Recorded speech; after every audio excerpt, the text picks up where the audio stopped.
Hola, buenas noches, bienvenidos a la clase 8 de Comercio Internacional. Este sería, vamos a abordar hoy el último tema del primer cuatrimestre, por lo cual nos permite que queden 2 clases más antes del receso, un poco para hacer un repaso o por ahí para ir viendo, por lo menos la próxima clase, así se van poniendo al día por ahí a quienes se les dificulte efectuar los trabajos prácticos o demás. En la clase de hoy de Comercio Internacional, como les decía, vamos a ver el último tema y se denomina el nomenclador arancelario aduanero. En realidad se denomina ¿qué es el nomenclador arancelario aduanero? Como vimos, todos los títulos de la bibliografía, por lo menos hasta ahora, son todas interrogantes, todas preguntas. Entonces, el nomenclador arancelario aduanero empieza hablando de que se compone de 2 partes, una nomenclatura común, en este caso de nuestro bloque, que es el Mercosur.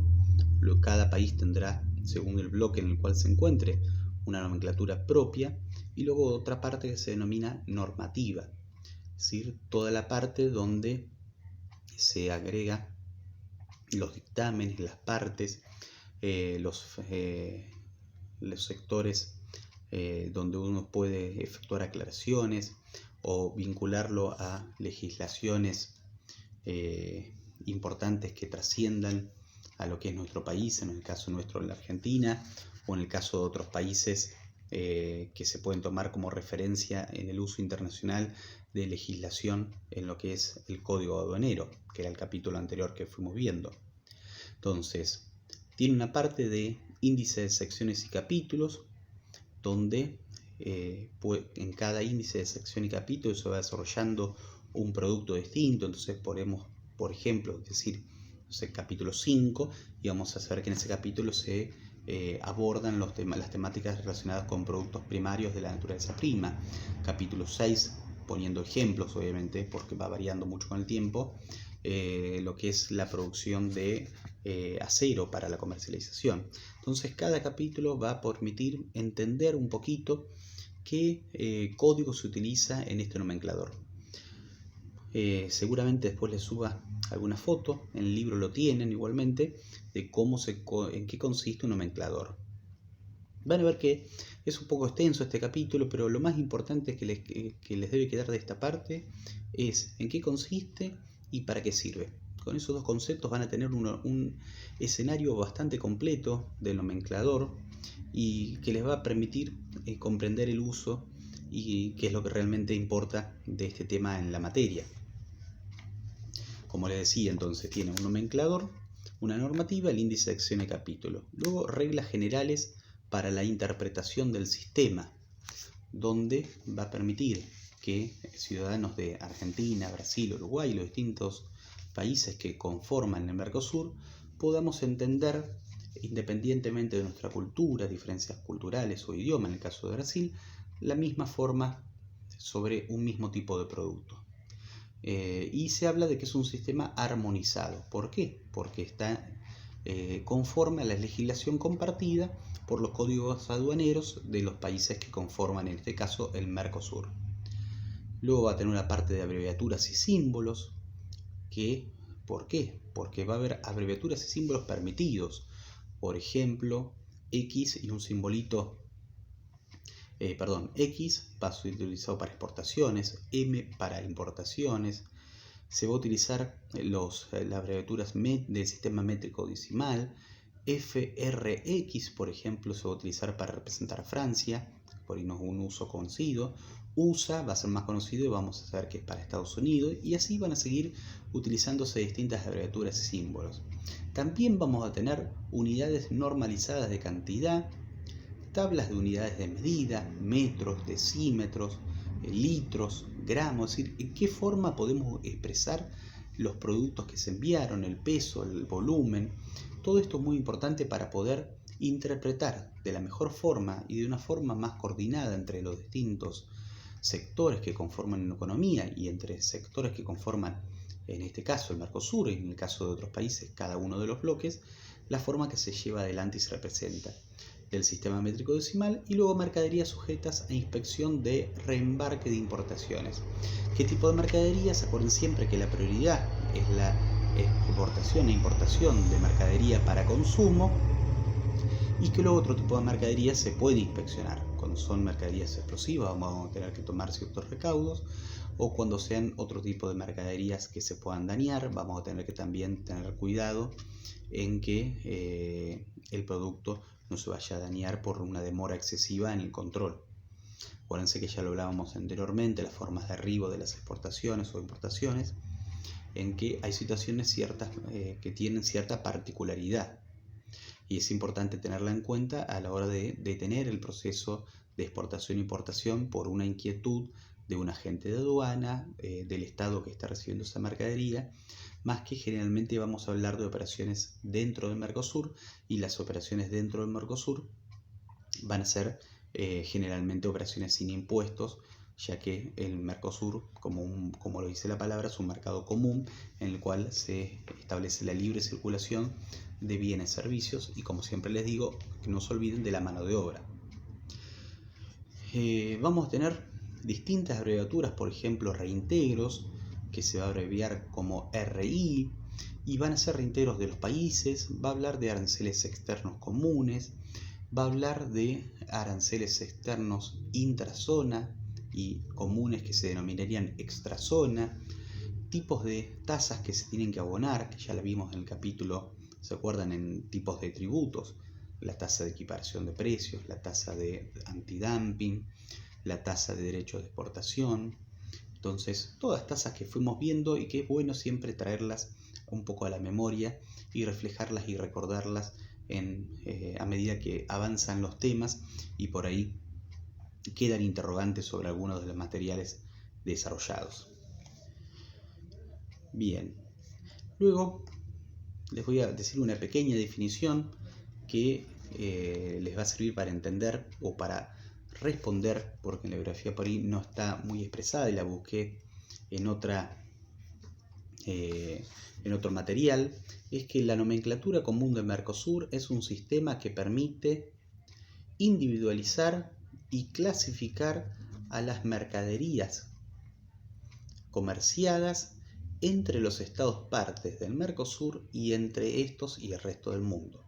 Les repito, la nomenclatura común del Mercosur es un sistema que permite individualizar y clasificar a las mercaderías comercializadas. Comercializadas, agrupamos la palabra exportación e importación, entre los estados partes del Mercosur y entre estos y el resto del mundo.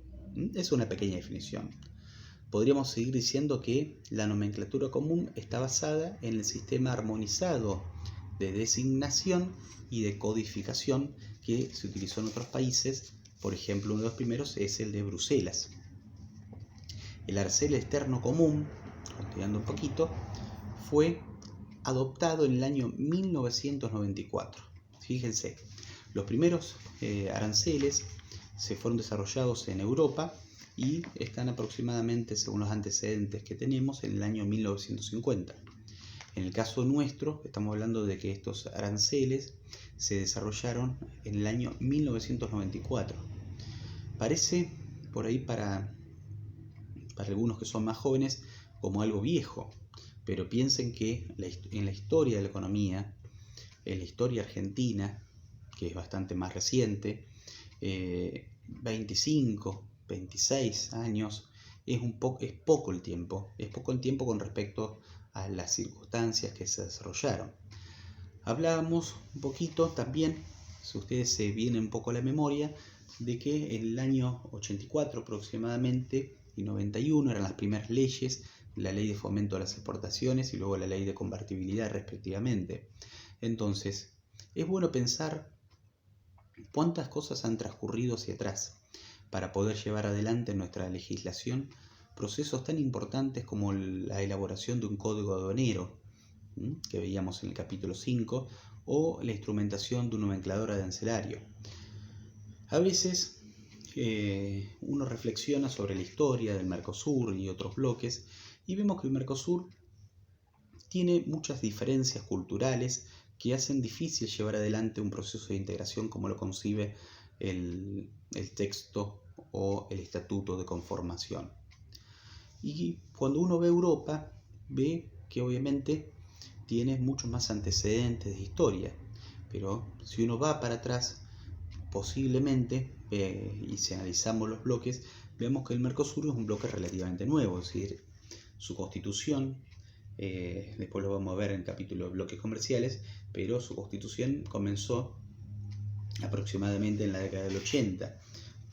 Luego hay antecedentes en el 81, 86, algún poco antecedente de acuerdos bilaterales en el 74 y 79, para luego constituirse formalmente con el Tratado de Asunción de 1991. Este tratado, muchos no lo vieron, otros tendrán un familiar que se lo comentó, fue un tratado muy importante donde se unieron Argentina, Brasil, Uruguay y Paraguay. Esos eran los primeros países que conformaban el Mercosur. Luego se fue expandiendo y como algunos lo ponían un poco en algunos trabajos prácticos, se expandió a toda Sudamérica menos a las Guayanas. Entonces, ¿qué permite? Ha crecido mucho. Piensen, del año 1991, que se firmó, antecedentes de 10, 15 años para atrás, hasta, digamos, prácticamente casi 30 años. El año próximo serían 30 años de que se conformó el Mercosur. Cuando vemos en Europa, que Europa, por ejemplo, tiene entre antecedentes casi 100 años de tratados, que en el año 2002 se firmó el acuerdo por única moneda y que está atravesando, como algunos lo hacían en el trabajo práctico, un Brexit, es decir, donde un país con una historia muy importante como es Inglaterra, con una situación económica muy favorable, obviamente sacado del contexto de esta pandemia que hace que las distintas economías se transiten situaciones adversas, atraviesa un proceso tan importante como es decidir irse de un bloque cuando todos los países generalmente están formándolo. También, ahora no se está hablando tanto, pero probablemente escucharon el año pasado, el año anterior, de que cuando asumió Donald Trump en Estados Unidos, hablaban mucho de irse o de mejorar, si no se mejoraban las condiciones para su país con respecto a México principalmente. ¿Por qué? Porque como es un país que tiene un menor grado de desarrollo, como que competía, consideraba que competía su mano de obra con la mano de obra de Estados Unidos, y en un discurso un poco patriótico o idealista, hablaba de que lo que se produce en Estados Unidos debe ser hecho por gente de Estados Unidos. Un poco yendo en contra incluso de los conceptos de un bloque. Igual, después cuando veamos cada bloque, cada conformación, vamos a ver que el tratado que conforman, en este caso, Estados Unidos, Canadá y México, es un tratado donde se concibió para favorecer altamente a los países más desarrollados, que es Canadá, y en mucho mayor medida es Estados Unidos con respecto a México. Porque ¿qué libre circulación puede haber si vemos que se construyen barreras, que no se permite la circulación libre, que hay que tener mucha documentación? Entonces, eso nos lleva a pensar para qué algunos países conforman bloques. Es decir, mientras nuestro país ha atravesado distintos momentos desfavorables para poder llevar adelante la comercialización, otros países están yendo con mucho más años de experiencia hacia atrás, es decir, en desintegrar un bloque o en salir del mismo bloque. Esto es algo que nos llevaría a pensar mucho tiempo y analizarlo.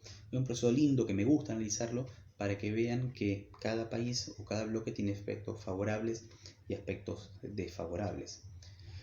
Entonces, volviendo a lo que hablábamos en este capítulo, el capítulo de nomencladora de arancelario, hablábamos de que era un modelo que se instauró en el año 1994. Me acerco un poquito para que se escuche, por ahí mejor se escuche baja. Entonces, el arancel externo común fue adoptado en el año 1994. Se define mediante una alícuota aplicable a cada ítem arancelario, es decir, se establece una alícuota, es decir, un porcentaje de acuerdo a cada ítem, es decir, por ejemplo, un 2% para tal producto, un 3% para tal producto, y ese arancel va a ser un arancel externo común. Todos los países que conforman el Mercosur, cuando se crean estos aranceles, se ponen de acuerdo en que van a conformar un bloque y van a cobrar ese arancel externo. Por eso es lo que afecta muchas veces la unidad, en que después cada país, por situaciones internas o crisis que tiene, quiere modificar ese arancel por ahí para recaudar más o ver resguardada su industria nacional. Luego vemos que se puede en la bibliografía ir ingresando una palabra clave o un número y el sistema informa las coincidencias. Es decir, en este nomenclador, si entramos a la plataforma digital, podemos ir buscando y ponemos, por ejemplo, producción de trigo, producción de tal cultivo, y va a decir sección tanto, capítulo tanto. Es decir, es como una especie de lo que se denomina glosario o índice. Y la última enmienda, es decir, la última modificación que se realizó, por lo menos la que consta en registro que estuve buscando, es del 1 de abril de 2019. Fíjense que es bastante reciente, bueno, poco más de un año, pero piensen que se hizo en el 94 y se actualiza esa bibliografía. Y como les decía, la primera nomenclatura surgió del Consejo de Cooperación Aduanera en Bruselas, creado en 1950, fíjense, para la clasificación de las mercaderías en los distintos tipos de aduana. Entonces, haciendo un breve repaso de lo que vimos hasta ahora, hablamos de el nomenclador, hablamos de la parte de nomenclador común de Mercosur, que es el propio nuestro, luego de la parte normativa, hablamos de los índices, secciones. Van a ver que es un libro alargado donde tiene muchas columnas, entonces habla de impuestos, derechos intrazona, derecho extrazona, y así va desarrollando toda la temática, y es una forma de simplificar, es decir, no es para hablar, sino para sintetizar, y luego hay una pequeña parte donde uno puede hacer una aclaración que se llama observaciones. Si lo queremos definir de otra forma, el nomenclador arancelario aduanero es una especie de volante, una especie de libro donde son hojas móviles, y cuando hay una enmienda se dice eso llega a las aduanas y a quienes están suscriptos al nomenclador, y dice cámbiese hoja tanto por esta que llegó. Entonces las hojas que se actualizan de esta bibliografía se van cambiando, se llaman volantes de actualización, estas hojas que nos van a ir llegando y nos permiten mantener actualizada nuestra legislación. Obviamente, lo que nos llegue, por ejemplo, como usuarios de Argentina, va a llegar a todos las aduanas de los países, para que todas manejemos un mismo lenguaje, no digo universal porque obviamente va cambiando según el bloque, pero un mismo lenguaje dentro del bloque que nosotros estamos desarrollando, que en este caso es el Mercosur. Bueno, les voy a ver si les puedo subir un nomenclador, independientemente de que lo tienen en la bibliografía que estamos viendo, pero quiero que vean por ahí en una simple hoja cómo es un nomenclador arancelario. Y bueno, espero que este capítulo les guste. Es un capítulo cortito, por eso la clase es corta, y no quiero adelantarme demasiado en las clases. Probablemente vemos una clase de repaso y algún tema más, pero no quiero que vayamos adelantándonos, así cuando volvemos a encontrarnos en forma presencial, ustedes pueden ir viendo lo que fuimos viendo, valga la redundancia, en forma virtual, pero sacándose las dudas y resolviendo las distintas inquietudes. Bueno, les agradezco mucho, espero que hayan comprendido, y cualquier duda, como les digo, mándenla por acá, o mándenla por la plataforma, o por WhatsApp, por el grupo que conformamos, y bueno, voy a estar para tratar de poder resolvérselas de la mejor forma posible. Que tengan buenas noches y muchas gracias.